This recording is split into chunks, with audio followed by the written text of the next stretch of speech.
Doctor professor Mohammad ইউনূসের সঙ্গে আমাদের বাংলাদেশ জাতীয় দলের ভারপ্রাপ্ত চেয়ারম্যান জনাব তারেক রহমানের যে বৈঠকটি সরকারের অর্থাৎ প্রধান উপদেষ্টার আমন্ত্রণে অনুষ্ঠিত হয়, প্রায় 2 ঘন্টার এই বৈঠক নিয়ে গোটা জাতি আপনার উৎকণ্ঠার সঙ্গে অপেক্ষা করছিল এবং সবাই অপেক্ষা করছিল যে এই বৈঠকের ফলাফল।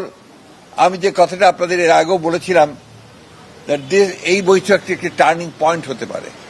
আল্লাহর কাছে অশেষ কৃতজ্ঞতা জানাচ্ছি, সত্যিকার অর্থেই এই বৈঠকটি একটি টার্নিং পয়েন্টে পরিণত হয়েছে। আমরা লক্ষ্য করলাম যে বৈঠকটির পরেই একটা যৌথ প্রেস রিলিজ দেওয়া হয়েছে, ইশতেহার বলবো, একটা যৌথ ঘোষণা দেওয়া হয়েছে। যে ঘোষণাতে খুব পরিষ্কার করে বলা হয়েছে যে বিষয়গুলো আলোচনা হয়েছে তার মধ্যে প্রধান ছিল যে নির্বাচন ইস্যু।